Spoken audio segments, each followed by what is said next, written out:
Welcome to Podcast on Infinite Earths, an unofficial DC Studios podcast. I'm your host, Tyson. And I'm your host, Porter. And we're writers, editors, and part-time filmmakers who love superheroes. Alrighty, everybody. Today we are going to be breaking down the first Wonder Woman movie, which is really exciting because we both really like this. But first, you said you had some news, Porter? Yeah, so I had a couple things I meant to talk about last time and a couple things that I remembered over the week that I was like, oh, I need to talk about that. First thing, we were talking about how Suicide Squad won an Oscar last time when we were praising the style of the clothing, which is to be praised. We were mistaken. There is a separate category for costume design that it did not win. So it was purely for like the makeup and hairstyling. Wow. So, I mean, cool too, but not exactly what we were pumped about. I don't know. Yeah. I mean, whose hair was that? I mean, Harley had like the classic look of like the blue and the pink, which is neat. I honestly think it's mostly because like the Killer Croc makeup, which is like cool, but okay. I don't know. Yeah. Fair enough. And then another thing is James Gunn didn't comment on the Ayer cut of Suicide Squad, but I guess David Ayer on a podcast said that he informed that James Gunn told him that, quote, it would have its time to be shared. And that's like all they said about it. So people are like, holy crap, it's going to come out. But I don't think so.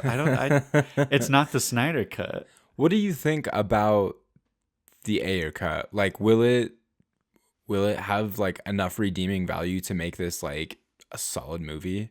I don't think so. I mean, I went back and watched like the Comic-Con first look, which I was talking about was kind of like the more moody, and it's actually a really good teaser. And I don't know, I kind of was like, oh, it'd be cool to see a movie like that. And I'm always for seeing like different versions of a movie, even if it's not a movie I'm like super into like this. Yeah. It's like I'd be interested, but I don't think I'm not expecting it to redeem it. Fair enough. And I mean, there are plenty of stories in Hollywood of like, I guess, success or horror stories, depending on how you look at it, of a movie that was shot or written in a certain way that they got into the editing room and it didn't look great and it was absolutely saved by the way that they cut it. They just completely shaped the story in this third process. And I could see that being a possibility for this, but you make a great point that that's maybe not a likelihood, that it's just so God tier all of a sudden. Right.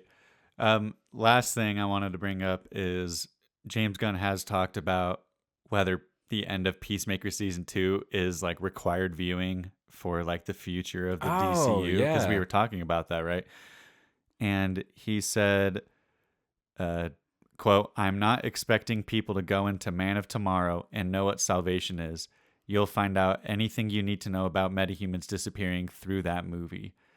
So they don't need to have seen Peace. So it'll work out okay. Kind of what we were hoping. Yeah. That like he'll use his clever story points. He'll explain it in a way that, works out well, but I think we were right to hypothetically trust him. Another thing that I read, it's not much of news, but it was a fun little article where James Gunn made mention that in the second season of Peacemaker, with like the exploration of all these different universes, he thought it would be really freaking funny for them to open one of the doors in this whole sequence of them, of Argus, trying to explore the new world, and for just Deadpool to be on the other side.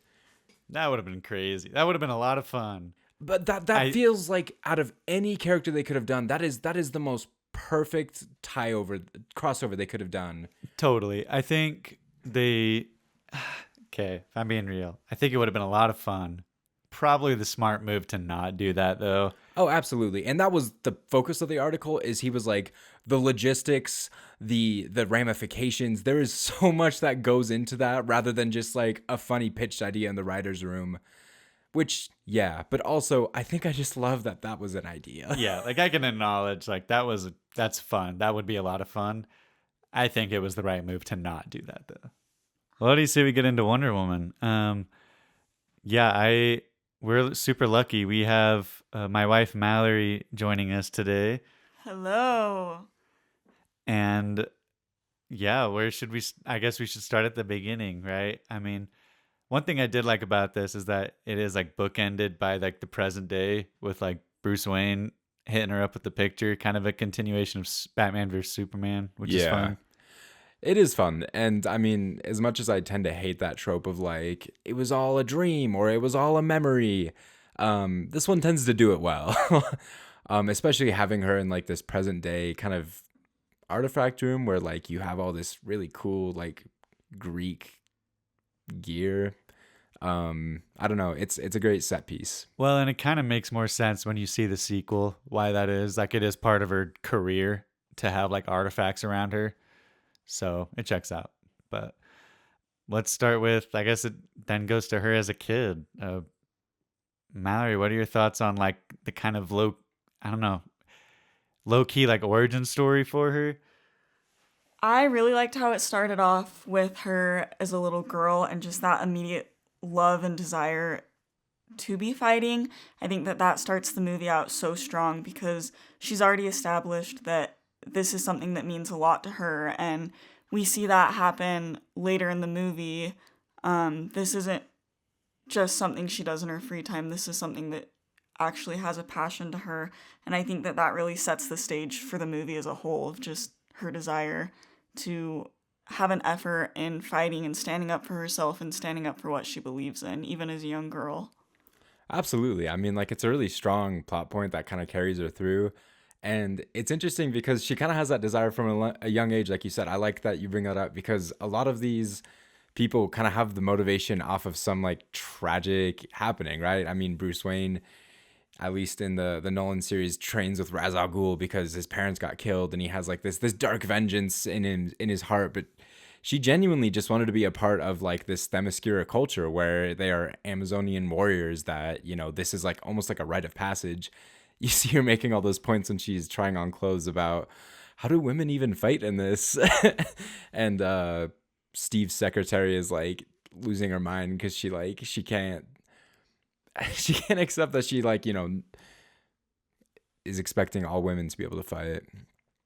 I did kind of like the reversal of like her mom being like, yeah, you can't fight at all. And then later when she's like a teenager, they kind of allude to Ares being able to find her and her being like the weapon to kill Ares. And her trainer's like, well, this is the best way to protect her is to actually train her instead of just hiding her. And then her mom's like, okay, but you will train her like harder than anyone and she has to be better than even you. And it's a fun little like training. I don't know. I like that kind of stuff. Oh, absolutely. And I will say their setup for Themyscira worked pretty well. As a person who knows not an incredible amount about Greek mythology, most of it is informed by Percy Jackson. I feel like they did a great job setting up, you know, kind of the gods, the story behind that, how Themyscira came to be, and kind of the origins of all of that. And they kind of feed you enough at a time that you're not completely lost. I feel like somebody who would know nothing about Greek mythology and or Wonder Woman would very easily be able to access this movie. I'd be curious to hear what your guys' thoughts are as men. And I know that sounds dumb, but I feel like the movie does a really good job of, I mean, we're introduced to this island that's only females, and you don't necessarily feel like them being all females and being warriors is forced down your throat. And I think it's really interesting when Steve comes into the island, it's interesting that there's a man there, but it doesn't feel like men are terrible and now they're coming into this island. Instead, it kind of just feels like it opens a door that, I mean, Diana's never really seen before. Well, I get what you're saying. Like, you don't get a whole lot of lines of like, it's mostly just like the outside world is like the adversary on Themyscira, and it kind of makes sense that in the introduction of Steve would be such like a big deal, and they kind of use that to their advantage of, and I kind of mentioned this when we were watching it, but there's like that trope of a normal person being in like a strange world and having to like figure stuff out and figure out what like the norms are and how to act and behave. And you kind of get both, like two of those in this movie. You get Steve Trevor on Themyscira being like, what is this culture? What's going on? And then you also get Diana in like the quote unquote like real world of the time, just like, okay, what is this world? So you kind of get that fun trope twice. Yeah, I'm with you there. I like the the turnout there. And I mean, it kind of just shows strengths and weaknesses for somebody growing up in a certain culture. And I mean, to Mallory's point, they did a really great job setting up an island full of like strong warrior women. I feel like some movies do a poor job setting that up. And this could be for any character in any setting, really, but they are powerful because they are what they are, rather than there being like an origin or training or motivation, even. It's just like, because they're this thing, they are powerful. And it's not a terrible story beat. It's less involved. It's less like, it doesn't pull me in as much, if that makes sense. I freaking love where they went with this. I mean, okay, we got to get into the fighting. It looked so good in this movie. They do a really cool job. And the way they like shoot, I don't know, it has like just the right amount of slow motion to where like there's a lot happening, but they slow it down just at the parts where it's like you can appreciate how much is going on at once. And then it goes back to normal speed. Like it never overstates its welcome. Yeah, they catch like some really key moments. I'm curious what your guys' thoughts are on Wonder Woman's outfit, because this is kind of a new one for her. I mean, she was kind of like I mean, it was very 60s for a while, right? Like the American flag looking outfit with like just the really bright blues and the rosy reds. And this kind of has that Zack Snyder feel where it's a lot darker of a look. But yeah, I'm curious what your guys' thoughts are on that. I think it definitely fits. Not only does it like fit the universe, like you just said, the Zack Snyder look, but I feel like it feels more believable in the world that they're going for. Like totally. I can believe more of a World War I era, like her showing up in that like armor, rather than if it was that older Wonder Woman look. One thing that I loved is how consistently she was able to like change costumes into like kind of like the disguises that they would have. Like my favorite was like she is so done up and looking beautiful in like this really like pristine blue dress. Her hair is all done up and everything, and then like cut to like this scene where she's riding a horse and she just tosses the dress and she's like full battle mode, hair is down and like all goddess looking. Totally. The outfits in this movie are really good as well. That's the theme for the DCEU, is the outfits are good. But there are other good moments, but yeah. Yeah, the outfits kind of kill it.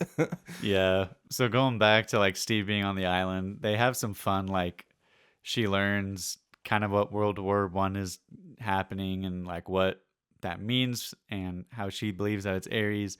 She goes and gets like her armor, which is kind of dope. And then she like has kind of this, for lack of a better phrase, like childlike view of it's just one bad guy in Ares. And if I kill him, like everything will stop, which it's a really good, like, cause we as the audience know that that's not true, but she really believes it. And we know that that's going to be proven false. And it's kind of like that, oh no, like, I don't know. You know what I mean?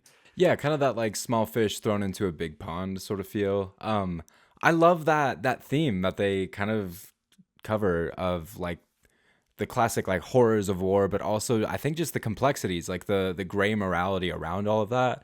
All these moments where she's like getting really upset with these guys that she's like come to be like kind of a band of brothers with, because they are just walking by people who are severely injured, who are like, crying, children looking for their mothers, like all these like really vivid depictions of what war does to people, and they're like trucking on because you can't help everybody, and she can't accept that. I also, going along that lines, I think that's why I like how it starts off with her as a child, because you kind of think of that throughout the movie of, yes, she's this warrior and she's fighting, but in your mind, you still kind of see her as that little girl, and then you kind of start to see yourself, I mean, for me as a little girl, but just things seem so simple until you realize they aren't, and I think that's something that I really like to see addressed in superhero movies, because sometimes we have these otherworldly things that can just come in and snap their fingers and they fix a problem, but to actually see a real world situation where you don't get to snap your fingers. It kind of reminds me of like the superheroes in real world events that make him feel grounded reminds me a lot of that Captain America: The First Avenger. I was thinking about that a lot where it's like watching World War this. II, and it's like that one is a bit more.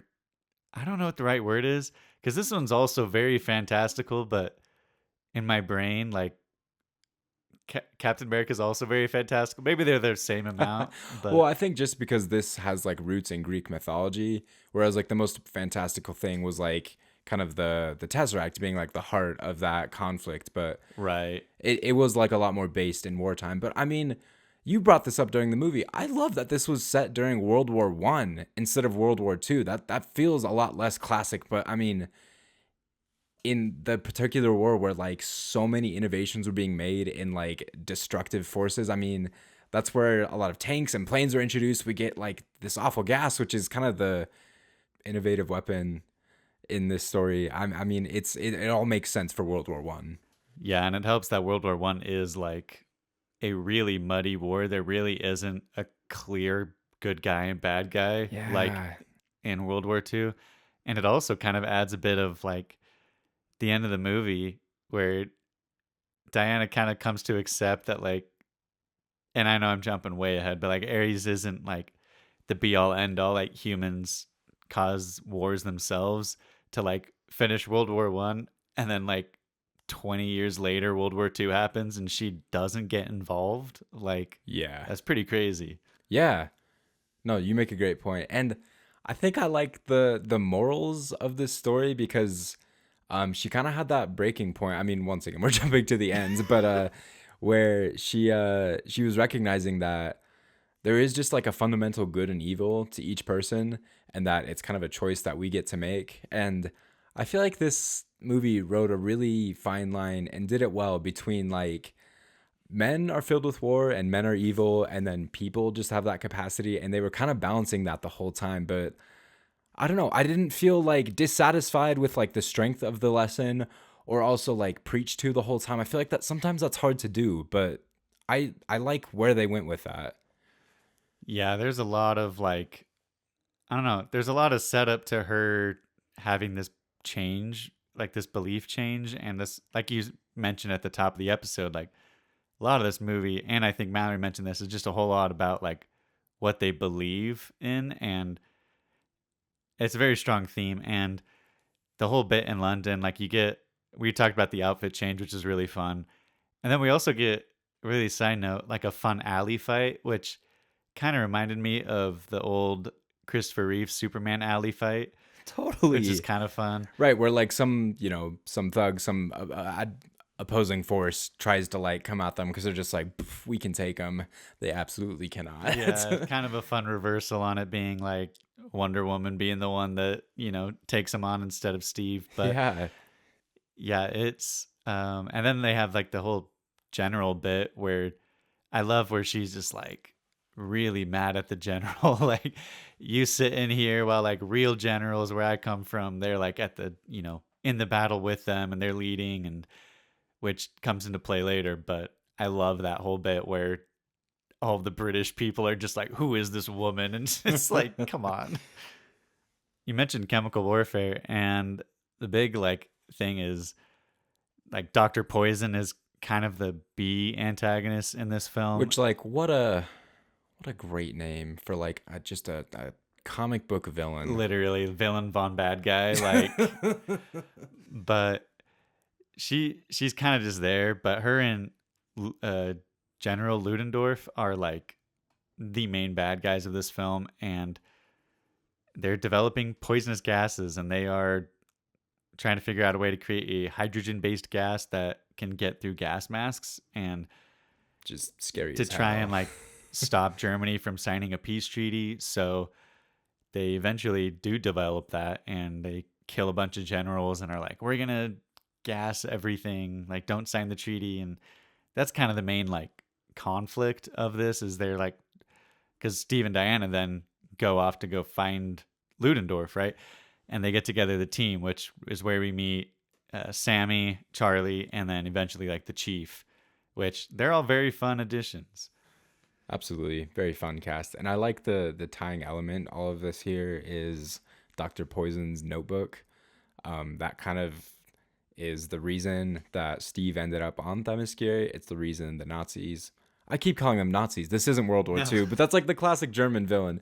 The reason that these Germans stormed the beach in Themyscira, Diana now gets pulled into the conflict, and then he tries to take it to the generals, and that's the reason that he ends up with this ragtag band of groups, because, you know, they aren't taking this plot point seriously enough. I just think that's a great singular item that just is a very believable reason for why they would be doing any of this. Right, like a reasonable MacGuffin kind of thing. I love that we gave that a name. Yes, yeah. MacGuffin.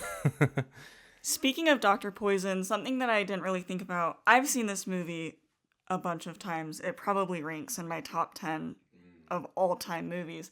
But something I didn't think about until this watch through was, it's really interesting that here we are watching, as we brought up earlier, I mean, Themyscira is a place where all these women are so fighting for good, and they're wanting to be the good and be the best that they can be. And then I've never really noticed before, but besides the secretary, Dr. Poison is really the only other female in that movie that has a significant role. And I think watching it this time, it was interesting to see, you almost idolize Diana in a way, because she's fighting for the good. She's wanting to be the best that she can and do all that she can. And she's strong, she's empowered, she's willing to stand up to even Steve when he tells her not to do things. And looking at the complete opposite with Dr. Poison, she's smart, but she hides herself behind Ludendorff, and you don't really see her sticking up for herself or having these big talking points or anything. And I don't know if this is making sense, but it's just interesting that those are the two women in the movie, and they're just so starkly opposite from each other. And I mean, you want to be Diana in a world of Dr. Poisons kind of thing. Totally. Right? Like, she has a lot of strength as a character. Diana, that is. Ludendorff, like, kind of steps all over Dr. Poison a lot. We get that scene where she loses her notebook, and she's trying to be like, I need my notes. Like, this is all of my work. And he's all like, you don't need the notebook, right? I just need that brain. And anyways, he makes a great villain, because yes, he is literally stepping all over like a woman who is quite literally doing all of the work. Literally. This is just how I wrote it down so I'd remember it. But it says in my notes, Diana doesn't know a woman's place. Which I think is just my way of saying there were a lot of great scenes where it made me uncomfortable because of how like this 1920s world was expecting her to behave in a public place. And she wasn't adhering to that. And I think me seeing all the other characters react poorly to that was making me uncomfortable, even though I think we can all agree. I mean, that's not how it should be. It is really surreal to watch stuff like this and be like, how was that ever a thing? Right? Like, I don't know. It's always hard to wrap your head around. It's disappointing how recently women have been given rights and or a voice. But I think that's why I especially appreciate movies like this that feel like a very visual representation of kind of how far we've come. Well, and I feel like while this movie has like a lot of whimsy and it has some of that like quote unquote superhero goofiness, I feel like it's not to the point where it doesn't get its themes and ideas across. Like, I feel like it still packs a punch where it needs to, and it's still fun where it needs to. Like, totally. It really, really rides that line really well.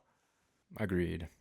I don't know if it's been brought up on this podcast before, but before I met Porter, Wonder Woman was the only DC movie I had ever seen, and it caused a lot of slight heat and conversation when we had first started dating. But, I mean, I watched this movie. I can't even remember what brought me to watch it, but I remember seeing it in the movie theater and coming out and just being totally blown away. I just feel like my whole life superheroes were men, and to have this woman come in and do it so well. And I know Gal Gadot gets a lot of hate for her acting, but I think she does such a phenomenal job in this movie and really shows what it's like to be a woman coming into this world. I mean, back then that was so men oriented, which isn't necessarily a bad thing, it's just a fact of reality. But a parallel that I've always really liked. I was a Marvel fan growing up. I still am. I have been introduced to DC, but watching Wonder Woman for the first time, and every time I've watched it since then, it just makes me think of Peggy Carter so much. I remember Captain America was my favorite superhero growing up, and I loved anytime Peggy Carter was on screen, and just even her having such a slight role, but just a woman that stands up for herself and maybe pushes the boundaries a little bit of what her place is. And I've always respected that of her character. And so it was cool to get to watch a movie where the main protagonist is this strong, empowered woman that is just fighting for what she believes in. And I think that, as I said, parallels Peggy Carter so much. And I think it's cool that that was kind of my open door into DC, was getting to watch Wonder Woman and have those feelings. Holy hell, I love that you bring up Peggy Carter. That feels like such like an apt parallel to draw from this. As soon as you mentioned that, like, I got goosebumps because I freaking love her character. She's so great. And I love that they gave her a show afterwards. She is a great protagonist. And yeah, Diana totally fits that. And you bring up a good point. There is a lot of hate for Gal Gadot's acting just as in her career. And you guys made an interesting point comparing her to Keanu Reeves, where, like, you know, maybe the acting that they give out isn't like Oscar worthy every time. Maybe it might be up for debate when it happens, but it tends to work really well for the movies that they're put into, right? The characters that they play and the story surrounding it tends to work. I think for Gal's case, this movie was perfect for her because she kind of does have that almost, the way her voice fluctuates, it almost sounds like she's questioning everything. And I think that fits so well into this movie because she doesn't really know why they're doing this, why they're doing that, why she's not allowed to say this, why she's not allowed to say that. And I do think that Gal does such a good job of really just being awkward in this new world. And there's no way to beat around that bush or anything. I mean, she's awkward. She thinks she knows what she's doing and other people don't think she's doing it right. And I think that that is when her acting comes into skill here, is just in, I mean, our world, when we're watching her in interviews or acting, her voice and her fluctuations do feel out of place, but it fits perfectly into this world where, in a matter of sense, she is out of place. It is natural for her to not really speak the same way that we do or have these awkward tone shifts, that kind of thing. Totally. I mean, and Porter made a funny comparison we were watching, that she felt a bit like Elf in this movie, right? Because she's just thrust into this new world. But you make a great point that a lot of the times she is very confident about her knowledge of the world. Whereas in some other stories that are like this, the person, you know, kind of shrinks inward until they can maybe feel a bit more comfortable. She's pretty outright. And I think the moment you made that comment about Elf was when she tried the ice cream, and it was like most excellent, right? Yeah. She's like, you should be super proud of yourself. Reminded me of like the world's best cup of coffee. Yeah. Oh, totally. And I mean, I think that's even a line from one of the animated ones where she raises it in a really cinematic pose, and she's like, "This ice cream is excellent." I think you're right. I think it's from like one of the Justice League animated ones. Yeah. And I have to agree, ice cream is pretty excellent. So the next thing I want to talk about is probably, in my opinion, like the highlight of this movie. Just this 15, 20 minute chunk of the movie where they arrive to like the front, where they're in the trenches and there's no man's land.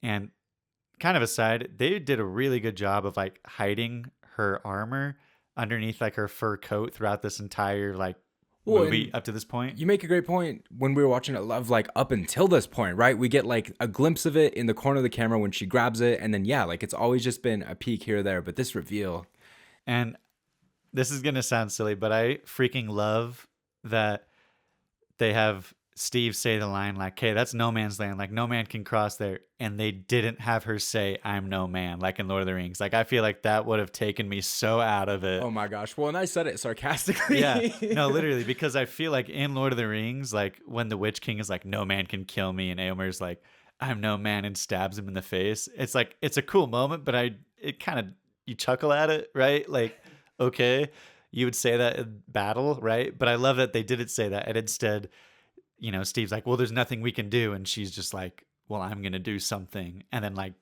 ends up being like the coolest scene ever. One thing that I, specifically in that scene, but that I also have really liked about this movie, and I said it at the start a little bit, you don't see Diana being like, "I'm going to do this because I'm a woman. I can do this because I'm a woman." I think in that scene, I mean, she didn't say that because in her mind, she's not seeing it as, "I could do that because I'm a woman." It's in her mind, she's just one of them trying to do the better good. And I think that really sets the movie apart from other movies that can be so forceful about, "I'm a woman, so I can do this." Because in her mind, she doesn't distinguish that she's different because she's a woman. It's just, "I need to do what I need to do, and nothing's going to stop me." And I think where that sets people back in, quote unquote, the real world, she doesn't have that. She doesn't really see that gender dynamic.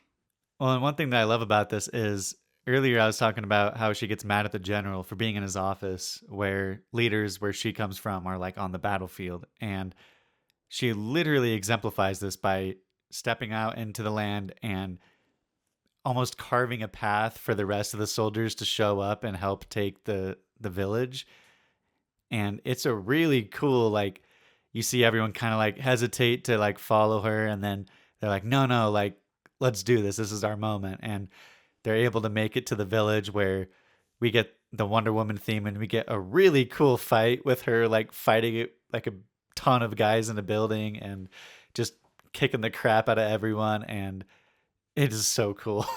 Pretty freaking dope. And I mean, you kept losing your mind over that theme. That was one that like killed me as a kid. It's so freaking cool.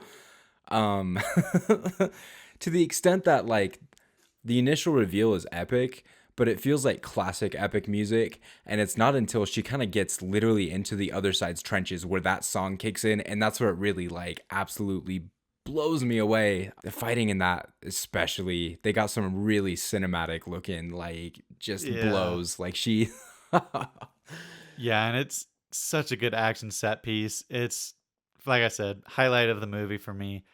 And the aftermath, I would kind of include the aftermath of it in my like chunk that I just absolutely adore of this movie, because you get them like celebrating at night, and you get Steve and Diana dancing, and it's really sweet, and it starts snowing, and she's like, "This is magical." And then you have Charlie singing, and Steve's like, "I haven't heard him sing in years." It's just a very wholesome moment. Oh my gosh. Well, and I think what I like about this ragtag band of ne'er-do-wells that they've brought together is like they really exemplify this sense of almost hopelessness for this really rogue mission that they're going into. And it is impossibly apparent after they've seen like Diana's skill set and her power in this like series of events. They're back on top. They feel like they can do anything because they have this literal goddess by their side. And yeah, you get the man who like chokes, right? Can't shoot his gun, but now he's singing. He's like happy to be one of the boys. I want to call him Frenchie. He played Sergei in a film that I really love, but what's his name? Sammy, thank you. Sammy, is offering drinks. He's just happy that they're all there. I think that war for these guys is such a dark time, and even before war, I mean, I'm sure life wasn't really easy for any of them. And as you said, Tyson, for Diana to come in and be this breath of fresh air that they haven't had in a long time, and just to really acknowledge the simple things in life. I mean, how often do we see snow and you don't react the way she does? But going back, I think it brings it all back to this parallel of childhood innocence, and just that scene reminds me of when you're with a little kid and life can be so stressful, and then they're like, "Oh my gosh, that worm on the ground is the coolest thing in the world." And it just, for them Diana kind of is that innocence in their life, and just kind of a stop and smell the roses mentality of they start to realize that there's bad things in the world, but it's okay to sing and laugh and dance and have these moments where, you can find true joy in the midst of really heavy darkness. Absolutely. And to that point, I love that you bring that up. I think they do a great job highlighting both like the pros and cons of that childlike innocence, right? Is where you really should stop and smell the roses. You should enjoy the snow and be like, just be whimsical, enjoy life, but also that there is darkness, there is a gray area to life, and not everything is black and white. I love that there's goodness and badness to such an extreme mentality.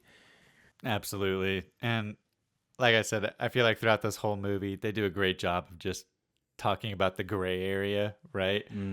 But yeah, then they find out that they're going to go to a gala, which is where Ludendorff will be. And before they do that, though, they actually, after they take the village, I wanted to bring it up. It's fun that we get to see the origin of the photograph that Bruce Wayne finds in Batman versus Superman. Oh, yeah. And that like they start the movie with, because it's a really cool photograph, and it's fun to like have a really fun event tied to that photograph.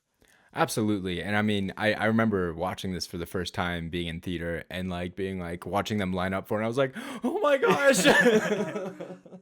But yeah, the gala is kind of a fun scene. Kind of like you were saying, it's, what's the word? It's kind of where Steve's kind of going along with Diana because he's like, okay, yeah, they're going to fight and kill Ludendorff, but she thinks it's Ares, but we have kind of the same destination, so I'll roll with it. This is kind of the part where it's tested how much of Diana he's willing to go with, because he's like, you cannot kill him because it's going to like ruin everything, and we still have to figure out what's going on with the chemicals. And she's like, I don't care. And you kind of get a lot of pushback in that gala scene where he's like, you really can't do that. And she's like, screw you. But it's still too late. They still like gas the village, which is terrible. But it was just an interesting scene where like they finally have to like butt heads about this idea of Ares. Oh, absolutely. Because he's kind of maintaining this reality of like, he knows more about her than this world. So he's able to kind of just, use her to his advantage, but also be able to achieve his goal. And when those, run into each other, he kind of is trying to take control. And it's hard to when they both have very clear goals that feel ill-defined to the other. And I mean, that after this whole gala scene, the terrible gassing, I mean, that leads to the most excellent, almost breaking point of this is where they finally catch Ludendorff. She has this, battle-ish where it doesn't last very long. And I mentioned this before we watched it. Last time I saw this was in theaters. So I completely forgot the like actual reveal with Ares, which was awesome, by the way. But like a very quick battle where she ends Ludendorff, which like kind of leads up to kind of a great breaking point, because wasn't there a moment where like she like found out that Steve like was, did not believe that Ares was real? Yeah, it was like partially the gala, and then when she went off to the village and found everyone dead, Steve meets up with her there, and I remember, they're just like, this isn't war. Like, you can't just kill Ares. Like, I wish it was just one bad guy, but that is not what this is. And she's like, you don't believe me? What the heck, dude? And storms off to kill Ludendorff, like you just said. And it's a very quick battle. And she has a total like, wait a second, why aren't they stopping? Right? Yeah. Well, and I think what I love about both those conversations, both after the gassing and the death of Ludendorff, is Steve is trying to break down to her, but mainly to himself, what this gray area is, because she asks like very blatant questions of like, why do men keep killing each other? Why does war exist? Why do you guys always do this? And he doesn't know. He's fighting for what he believes is right, but like he doesn't have a clear answer for like the horrors that they're in the midst of. Yeah, and he's like just trying to explain, okay, we still have to stop. Like, I know it's terrible news that you killing Ludendorff didn't stop everything, but like we can still stop this chemical plane from going off. Like, you've got to help me. And she's just like, no, like, what's the point? Like, this is crazy. And Steve's just like, okay, see ya. And like, I need to go stop this. Like, I need to do this. Right. So he takes like a very clear-cut action with the gang. They're there. They try and do that classic infiltration, and suddenly Sir Patrick is in the Watchtower, which I was surprised by at first, but then I immediately recognized that, like, oh no, Ares is real. For me, I feel like it still works, okay? Like, overall still works. I just think it makes it a little muddy that you have this theme of, like, yes, people can still do bad things, and Ares is talking to her saying, I didn't make them do the bad things. I give them little hints and ideas, but they're the ones that act on it. And it still follows the theme of, like, Ares isn't controlling people. But then once she kills him, like, everyone's kind of hugging each other. It makes it a little muddy, but I feel like it still works. Like, this idea that, people are in charge of themselves, and killing this one bad guy won't fix everything. Even though the movie sort of leans towards that just to, like, make the ending happen. But I liked where they were going with this. I don't know. What are your thoughts on Ares? You bring up a good point, and I think what's powerful about this approach that they took is Ares he's approaching it from a point of, I kept making these jokes during the movie, but kind of a Darth Sidious, like, humanity is fundamentally flawed. They're like, they will give into that darkness, so you should too, right? Kind of that existential crisis, like, why even try? Join me and we can, eradicate this filth forever. And I feel like that's powerful. But yeah, I mean, the visual, it was a neat look, right? With her standing in the sunset. It's like New Hope, everybody's hugging. But yeah, it kind of did seem like that, like, killing Ares, like, Germans were now just cool with them having, like, destroyed their entire operation. Yeah. What are your thoughts, Mallory? First off, I have to say that it's really hard to take Ares seriously, because in my mind, he's still Remus Lupin from Harry Potter. And so here I am watching this terrible, horrible villain, and in my mind, he's still this, like, Remus Lupin in Harry Potter, and it's just ever so slightly hard to take him seriously, because, I mean, I loved him in Harry Potter. He's probably one of my favorite Harry Potter characters, and then all of a sudden, this shift of, like, oh, I'm supposed to hate him, he's this terrible man, and I mean, his mustache really throws you off. I'm sure we all three feel that way. Well, what's funny is because, like, he totally fit that role of, like, the wise mentor, right? He was the general that, like, was, gonna allow Steve and the gang to do what they wanted. Professor. Right, like, he totally fit that role, and you guys, I was like, oh, that's Lupin, and that makes sense, he'd be in this role. But yeah, the turnaround for villain was kind of crazy. And even though it sounds like we're dogging on this ending, there's a lot to love here. Like, honestly, the side plot of Steve and the guys, like, stopping this plane is really good, and the fight with Ares is very cinematic and very cool. His armor is so dope. The armor's dope. There's a sweet shot of, like, Wonder Woman, like, whipping the lasso around, like, fighting projectiles on a roof. Like, it's super cool. And there's this, okay, I think this is, like, what makes the ending work for me. It's the part when Ares is, like, doing something and Wonder Woman sees Steve and the plane's about to go off, and Steve comes up to her, and it's, like, audioless because, like, it's assumed that she, like, I don't know, it's kind of like that an classic, earring like, ears ringing from the explosion. And, like, the music is overtaking and you don't see what they're saying, but you can tell their mouths are moving. And then he leaves her with the watch, and then he leaves, and then they go back to fighting for the time being. Yeah, that reveal with the watch, like, that got to me. I even remembered that happened, and, like, what a powerful visual. It's so good, and it comes into play in the sequel. Like, it's a good, like, physical thing to remember Steve by. Absolutely. And then Steve blows up in the plane. Which I like the way that they cut this together, because it was very emotional. Yeah, they really do a good job, because, I mean, it helps that Chris Pine is, like, one of the most likable people to watch on screen. Yeah. And to watch him, like, sacrifice himself is just heart-wrenching. And he's a pretty solid actor. So, yeah, him, like, realizing he's going to die and, like, kind of prepping for that was, like, that hit me. And then once he dies, Wonder Woman just goes insane and just starts, like, shredding through these people. And it's like, Ares is kind of trying to use this moment to be like, see what I'm saying? Like, come on, let's do this. And let's, like, team up. and he gives her Dr. Poison like on a silver platter, and she's like about to crush her with like a tank.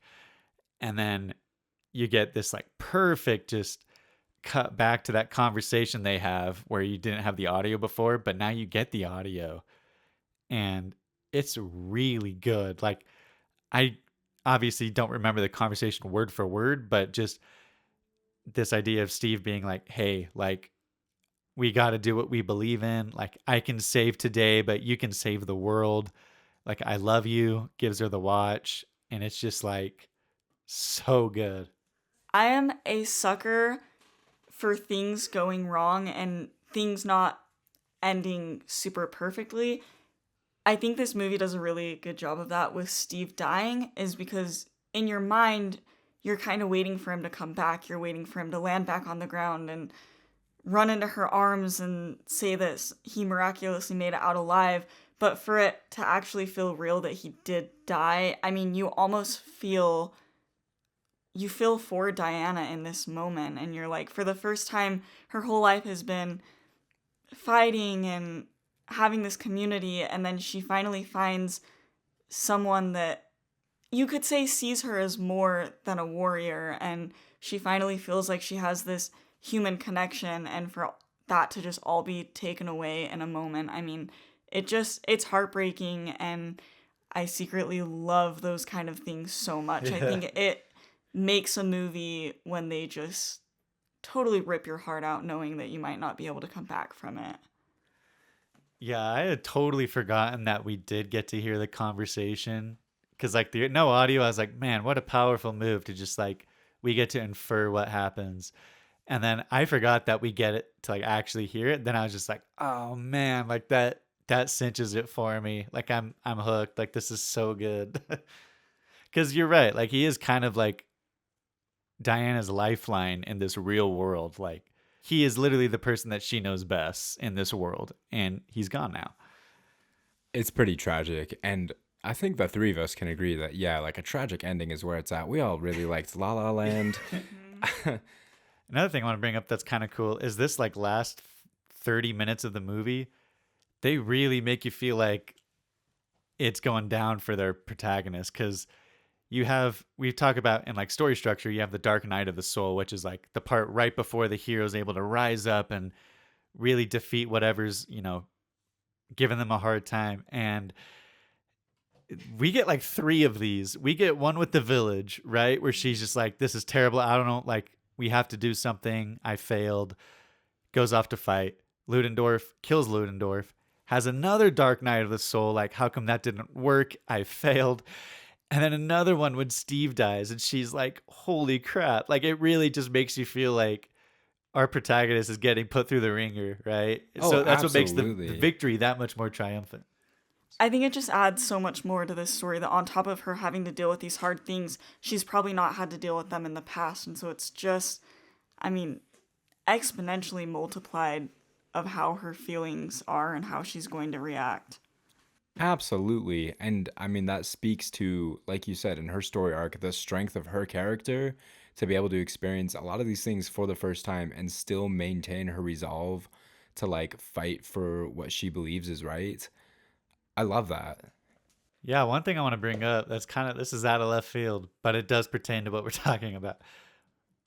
The ending of Wonder Woman was not originally this. This is literally going to be a theme of the DCEU, but believe it or not, they had a story plan that was not what this was.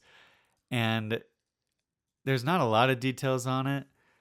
Patty Jenkins has said that it was more of a like quiet ending, like they weren't going to have the big battle with Ares at the end.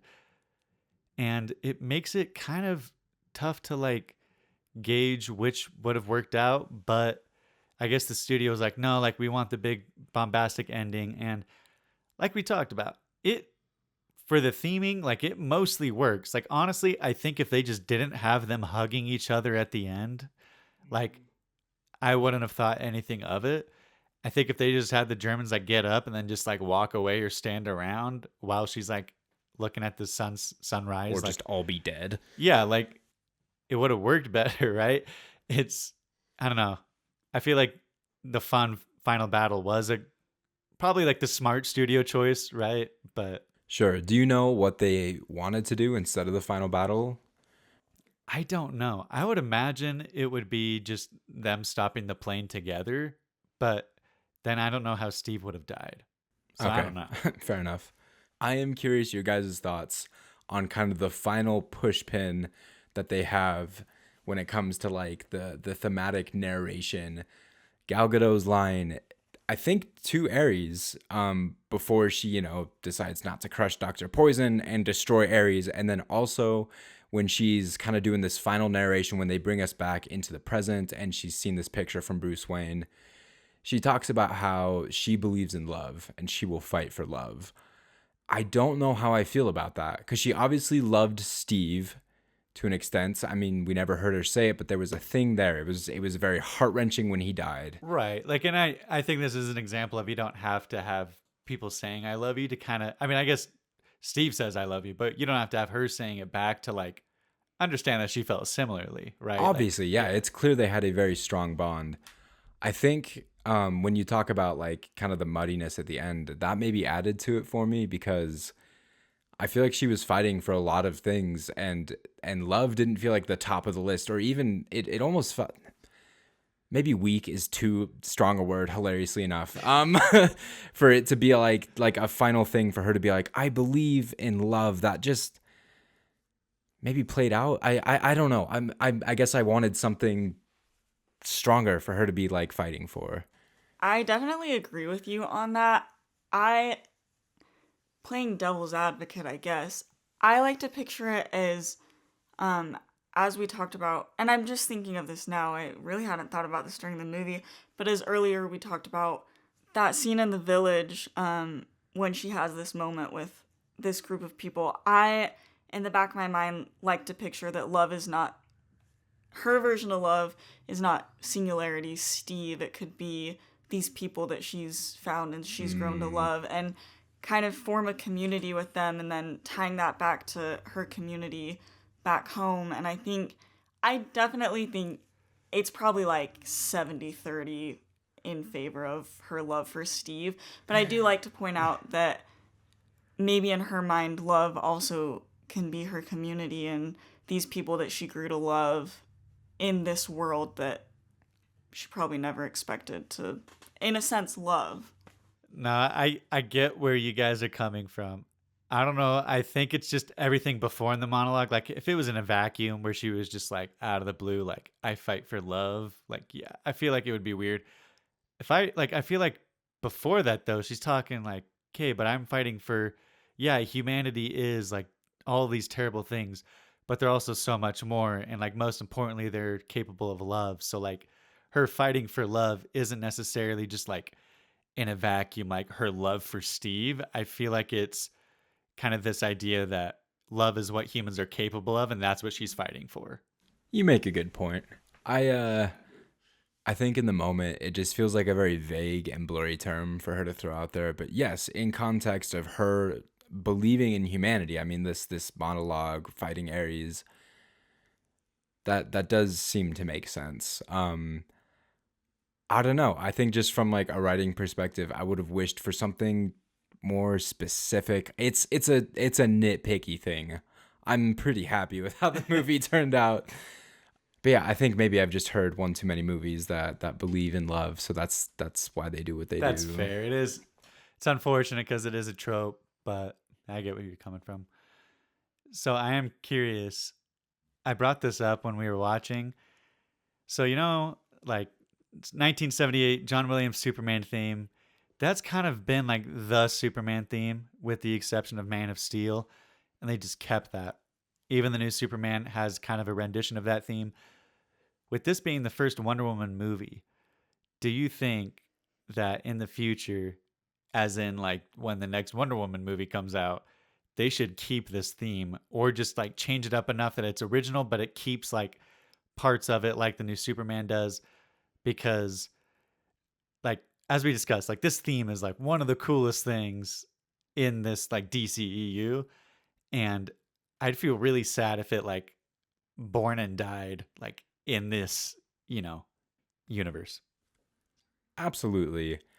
And there's a stark difference between what I want and what I think is realistic. Because I am absolutely with you there. It goes crazy. The Wonder it is beyond bad at like it hits so impossibly hard during every action scene, during every reveal. They use it in multiple movies. I would love for them to even come up with a slightly different rendition just to maintain that. I don't think it will be a thing, primarily because the Superman theme is intensely nostalgic. It was one of the first superhero movies. John Williams is like a god amongst men when it comes to composers. That feels like something they were trying to call back to. This feels like too recent and too different of a universe for it to like feasibly kind of bleed into the new world. So I'm pessimistic about the likelihood, but oh my gosh, I would love that. My credentials in the DCU are very limited in number, but I don't know what your guys' thoughts are on this, and I might get reamed a little bit outside of the podcast. I selfishly don't want them to do anything else with that theme. In my mind, that is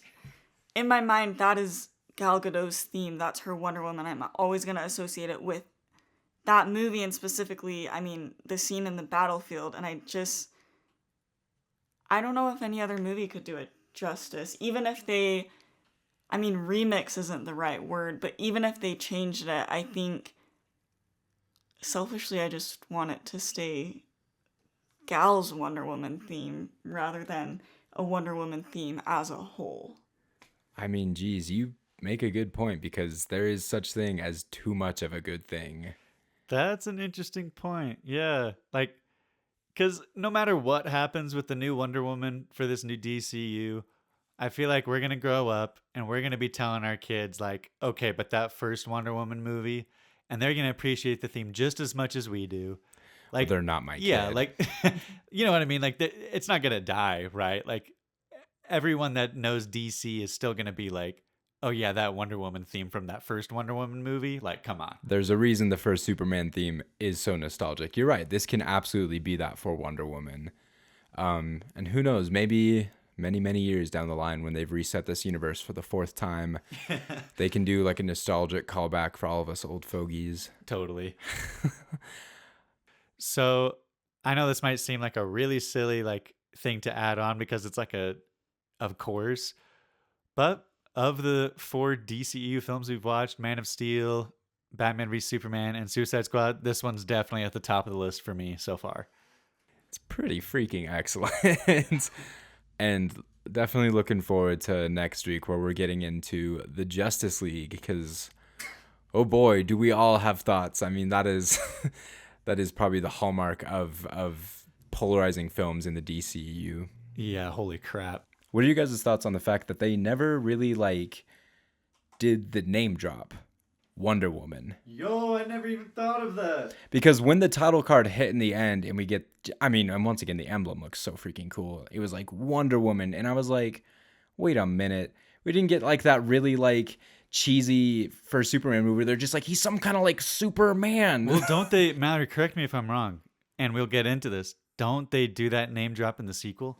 I think they do title drop in the second movie. Something about a news broadcaster or a news program or something says it, but I think it is interesting that they don't say it in this one. I think it works that they don't title drop because it doesn't feel as cheesy. I think this is a superhero movie at heart, but I think it also dives into some pretty hard things that it kind of feels a little out of place to drop Wonder Woman kind of thing. Yeah, like we were talking about earlier, where it manages to ride that line very well. Absolutely. So yeah, I think that's it for this week's episode. Mallory, thank you so much for coming on. Thanks for letting me come on and talk about possibly the greatest superhero movie to exist, in my personal but correct opinion. But yeah, as Tyson mentioned, next week we're going to talk about the Joss Whedon cut of the Justice League. I have not seen this since it was in theaters, so I am super curious to go back. I've seen the Snyder cut like twice since seeing this cut, so Yeah, it'll be fun. That'll probably be a long one. We probably have a lot to say. Yeah, very much looking forward to it.